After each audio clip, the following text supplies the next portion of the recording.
भ्रष्टाचार निर्मूलन समिति द्वारा पूरे महाराष्ट्र में किया जाएगा दौरा।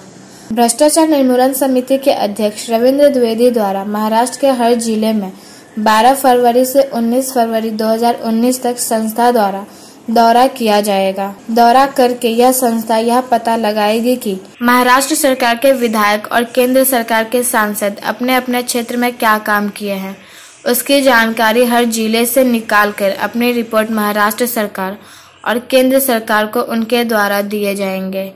कार्यों का ज्ञापन सरकार को संस्था द्वारा सौंपा जाएगा। वहीं पता चलेगा कि महाराष्ट्र सरकार ने किसानों को क्या सुविधा दिए हैं, क्या नहीं, यह पता चलेगा। राष्ट्रीय अध्यक्ष भ्रष्टाचार निर्मूलन समिति एलियस एंटी कमेटी, यह संस्था 2398 से संपूर्ण भारत में भ्रष्टाचार के खिलाफ कार्य कर रही है। ये फर्स्ट एनजीओ है जिसने 26/11/2002 से 7/1/2007 तक 5 वर्ष तक 50 जीप कार, 50 मोटरसाइकिल, 10 लाउडस्पीकर, 500 कार्यकर्ताओं के साथ पूरे इंडिया में रैली निकाला। और ऐसी कोई इंडिया में ऐसी एनजीओ या पॉलिटिकल पार्टी नहीं है जो कि 5 ईयर तक 26 प्रदेशों में रैली का आयोजन किया और रैली सक्सेस हुई और रैली में कोई गड़बड़ी नहीं हुई। और रैली की होने के बाद में हमने भारत के राष्ट्रपति, उपराष्ट्रपति, साथ साथ में वहाँ के प्रधानमंत्री, साथ साथ में हमने विपक्ष लोकसभा के नेता, राष्ट्रीय मानवाधिकार आयोग और केंद्रीय सत्ता आयोग को हमने ज्ञापन दिया कि हमने पूरे भारत में दौरा के समय क्या क्या गड़बड़ियां पाई, कितने लोगों ने हमें मुझे कंप्लेंट दिया, किस तरह से अत्याचार भ्रष्टाचार बढ़ रहा है। उसी तरह से हमारे कमेटी के कार्यालय में काफी शिकायतें मिली कि हमारे महाराष्ट्र के सीएम देवेंद्र फडणवीस साहब ने जो 5 वर्ष तक कार्य किया है इसकी समीक्षा की जाए, क्योंकि शिवसेना और भाजपा आपस में लड़ रही हैं कि हमको इतनी सीटें चाहिए, हमारा इतना अधिकार है, हमारा इतना दायित्व है और हमने ये काम किया है और मुझे सीटें चाहिए, आपस में लड़ रहे हैं। तो हमने विचार विमर्श किया, कमेटी के सदस्यों की मीटिंग बुलाई कि किस तरह से लेखा जोखा संपूर्ण महाराष्ट्र में घूम करके निकाला जाए कि भाजपा सरकार ने, जो भाजपा सरकार केंद्र में है और स्टेट में केंद्र और हमारे महाराष्ट्र में भी मिलीजुली सरकार है, साथ में शिवसेना और भाजपा की, तो ये लोग कैसे काम कर रहे हैं, इनके महाराष्ट्र की जनता कैसे लाइक कर रही है। तो हमने 12/2/19 से 28/2/19 तक महाराष्ट्र में दौरा करने की योजना बनाई है, जिसमें हमारे साथ 10 जीप कार, 50 लोग साथ साथ में रहेंगे। और हम 12/2/19 को समिति का जो कार्यालय है महाराष्ट्र का, कामनी निवास, पांडुगढ़ मेरा थाने से सुबह 10 बजे निकलेंगे। मुंबई, नई मुंबई, रत्नागिरी, सिंधुदुर्ग, सावंतवाड़ी वाया हम आएंगे कोल्हापुर, सांगली, सतारा, पुणे ग्रामीण, पुणे शहर, सोलापुर ग्रामीण, साथ में वहां से रिटर्न आएंगे। वहां से जाएंगे हम अहमदनगर, उसके बाद बीड, जालना, परभनी, नांदेड़ का दौरा करेंगे और वहां से रिपोर्ट लेते हुए हम औरंगाबाद आएंगे। और औरंगाबाद में हम देखेंगे कि यह सरकार ने कितना कितना कार्य किया है और वहां से होते हुए हम थाने में आएंगे। तो हमने सभी पुलिस अधीक्षकों को यह सूचना दिया है, जानकारी दिया है और सभी पुलिस आयुक्तों को जो हमारे हद में आएंगे कि आप मुझे पुलिस सुरक्षा दिया जाए, जिससे हमारे इस कार्यक्रम में कोई भी असुविधा न हो सके। साथ साथ में हमारी जो ये टीम जा रही है, ये टीम को रिपोर्ट निकालने में हर जिलों में किसानों को मिलने के लिए, जनता को मिलने के लिए, हम कोई असुविधा न हो जाए, कोई रास्ते में गड़बड़ी न फैलाए, कोई यहाँ पर कोई दुर्घटना न करे, कोई साथ में मारपीट न करे और हमारी टीम सक्सेस हो सके। जिस तरह हमने 26/11/2000 से 7/1/2007 तक 5 वर्ष तक संपूर्ण भारत में रैली कार्यक्रम का आयोजन किया और फर्स्ट ये हमारी एनजीओ है जो सक्सेस हुई। कहीं भी हमारे खिलाफ न तो नॉन कॉग्निटिव ऑफेंसेस दर्ज हुआ, न तो कॉग्निटिव ऑफेंसेस दर्ज हुआ और हम सक्सेस हुए।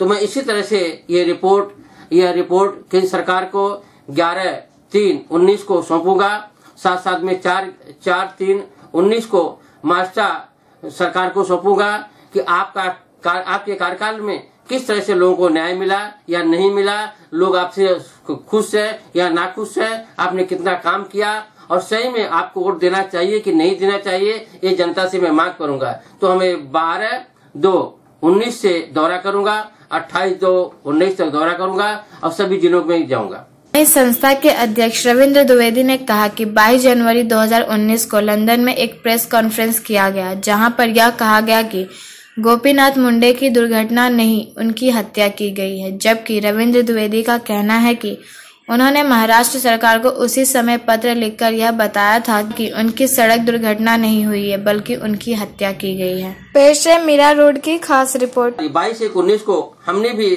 काफी मीडिया को देखा, मीडिया में लोग चैनलों पर दिखा रहे थे कि वहाँ के एक पत्रकार ने, एक सामाजिक सेवक ने वहाँ पर एक पत्रकार परिषद लिया, जहाँ पर कपिल सिब्बल साहब भी वहाँ मौजूद से ऐसा सुनने का आया है कि गोपीनाथ मुंडे की जो 3/7/14 को अपघात नहीं था, ये हत्या था और इसको हत्या को दबाया गया, जानबूझ के अपघात किया गया। और भारत के किसी भी नागरिक ने, किसी सोशल मीडिया ने, किसी भी प्रिंट मीडिया ने, किसी भी ने यह नहीं शो किया कि गोपीनाथ मुंडे जी की हत्या कर दी गई और सभी ने यही शो किया कि नहीं, उनकी अपघात हुई है, दिल्ली में जो उनकी मृत्यु हुई नहीं हुई है, उनको एक कार से एक्सीडेंट में मारा गया, वो मर गया। लेकिन हमारा कहना है कि 3/7/14 को जब हमने सुबह ये न्यूज देखा तो हमने प्रधानमंत्री के फैक्स नंबर 01123019545 और दूसरा फैक्स नंबर 01123016857 पर हमने फैक्स किया और मैंने उसमें लिखा और मैं प्रधानमंत्री से मांग किया कि यह गोपीनाथ मुंडे की एक्सीडेंट नहीं है, क्योंकि जो एक्सीडेंट का रूट दिखाया जा रहा है, वे दिखाया जा रहा है, वो एक्सीडेंट होता तो कार को डैमेज होती, कार डैमेज नहीं हुई है तो उनके बैकबोन में या हेड में इंजरी कैसी आ गई है? एक्सीडेंट नहीं है, इसकी जांच कराई जाए और मुझे लगता है कि ये हत्या हुई। उसके बाद इसकी रिपोर्ट न तो केंद्र सरकार ने रिपोर्ट कोई मंगवाया, न तो इसकी जांच की गई। राष्ट्रीय मानवाधिकार आयोग ने एक केस दाखिल किया 512/14 और मुंबई पुलिस आयुक्त और सीपी दिल्ली को आदेश दिया कि इस घटना की जांच की जाए। लेकिन आज तक पुलिस आयुक्त मुंबई और पुलिस आयुक्त दिल्ली ने कोई जांच नहीं किया। और हमारे सीबीआई जो हमारी मुखिया है, एक हमारी ऐसी एजेंसी है जिसको भारत को जनता को उस पर विश्वास है, उसने एक रिपोर्ट दाखिल कर दिया कि सीडीआर भी गलत है, सीडीआर नहीं मिल रहा है और ये अपघात है, ये एक्सीडेंट है। आप बताइए, जब एंटी कमेटी एलियस भ्रष्टाचार समिति ने 3/7/14 से आज तक मांग किया है कि ये अपघात नहीं है, ये हत्या है, और हमने काफी समाचार पत्रों में निकाला, काफी हमने प्रिंट मीडिया को दिया, हमने काफी इलेक्ट्रॉनिक मीडिया को दिया, उन्होंने निकाला। हमारे जनादेश वृत्त वाहिनी ने 12/7/14 को क्लियर दिखाया कि गोपीनाथ मुंडे जी की हत्या कर दी गई, यह एक्सीडेंट नहीं है। फिर भी हमारे 22/1/19 को जाकर के लंदन के पत्रकारों को संबोधित किया गया कि गोपीनाथ मुंडे जी की हत्या है और भारत के किसी नागरिक ने इसके बारे में कोई जानकारी नहीं दिया। तो हमने 12/7/14 को जब ऑलरेडी जनादेश वृत्त वाहिनी में काफी न्यूज पे हमने दिया, प्रकाशित किया गया और काफी समाचारों में दिया गया, तो उसको क्यों नहीं शो किया जाए, उसकी जांच नहीं किया जाए। तो हम ये महाराष्ट्र के में जब 12/2/19 से घूमेंगे 28/2/19 तक, हम जनता से इसका भी विश्लेषण करेंगे कि क्या गोपीनाथ मुंडे की हत्या हुई कि नहीं हुई। आप लोगों को क्या कहना, क्योंकि जिस समय हमारे मुंडे साहब की बॉडी जब बीड में गई थी, हमारे काफी केंद्र के मंत्री गए थे वहां पर, तो पथराव किया गया। बीड की जनता ने यह अफसोस जाहिर किया कि मुंडे जी की हत्या कर दी गई और पंकजा मुंडे जी ने खुद अभी 24 तारीख को पत्रकार परिषद में बोला कि मुझे भी यह शंका था कि हमारे पिता की हत्या कर दी गई, और जब मैं इसकी राजनाथ सिंह से मांग करने गई सीबीआई से जांच कराई जाए, वो भी जांच नहीं किया गया। और दूसरे दिन पंकजा मुंडे जी पत्रकारों को संबोधित कर, नहीं, ये गलती से हमने बोल दिया है, ये मुझे नहीं था। तो जब एक लड़की अपने बाप के बारे में इस तरह का लोगों को संदेश दे रही है, पत्रकारों को संबोधित कर रही है, पहले बोलती उनकी हत्या कर दी गई, हम सीबीआई की मांग कर रहे थे, तो जब पंकजा मुंडे जी को महाराष्ट्र सरकार ने मंत्री बना दिया तो पिता की हत्या के बारे में भूल गई वो। अभी बोलती है नहीं उनकी हत्या कर दी गई, फिर बोलती हत्या नहीं कर दी गई। तो मुझे ये कहने का है कि नहीं, हमारी जो सोच है कि नहीं उनकी हत्या कर दी गई, क्योंकि हत्या इस तरह से की गई है कि कार का एक्सीडेंट ही नहीं हुआ, कार डैमेज नहीं हुई, कार के ड्राइवर को चोट नहीं लगा, किसी को चोट नहीं लगा, उनको किसी। दूसरा काम क्या है कि जब उनकी फ्लाइट जब 3/7/14 को सुबह 6:05 थी, तो उस फ्लाइट को 7:05 कैसे कर दिया गया? वो टिकट को चेंज किसने कर दिया? इसका मतलब प्री प्लानिंग मर्डर किया गया और मुंडे जी की हत्या कर दी गई। मैं बार बार इस मुद्दे को उठाया, लेकिन न तो केंद्र सरकार ने इसके बारे में सोचा, न तो स्टेट गवर्नमेंट ने सोचा, न तो किसी ने सोचा। तो ये आपके इस मीडिया के सामने, आज पीपल चैनल के सामने हमारी रिक्वेस्ट है, आप जनता को दिखाएं हमारे जो आज मैं आपको ये अपना स्टेटमेंट दे रहा हूं, और जनता को लगे कि नहीं ये एजुकेशन कमेटी सच्चाई के साथ काम कर रही है।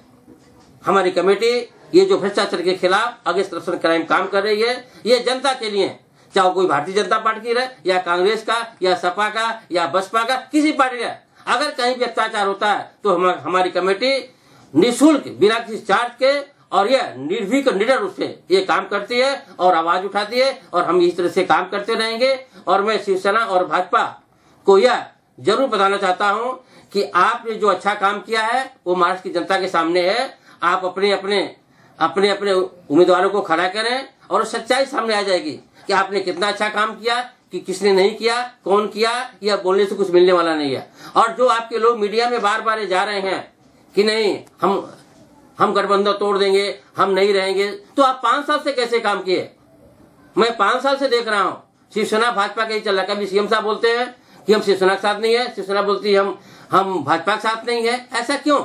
आप जनता को गुमराह क्यों कर रहे हैं? आप अच्छे हैं, मैं अच्छा लाइक करता हूं आपको, लेकिन आप जनता के सामने मिसगाइड मत करें। आप अच्छे काम करें और लोकसभा चुनाव, विधानसभा चुनाव जो आने वाले हैं, सामने आ जाएगा कि आपके कार्य कितने हैं, आप कितने लोगों को लाइक करते हैं, कि आपने काम किया। ये हमारा संदेश है। सर, इनका केंद्र में भी गठबंधन है, राज्य में भी गठबंधन है शिवसेना को, उसके बारे में क्या कहेंगे आप? देखिए, केंद्र में शिवसेना ने समर्थन दिया। शिवसेना ने बार बार ये चेतावनी दिया कि हम केंद्र से सत्ता में चले जाएंगे, हम समर्थन उठा लेंगे। आज तक शिवसेना नहीं किया।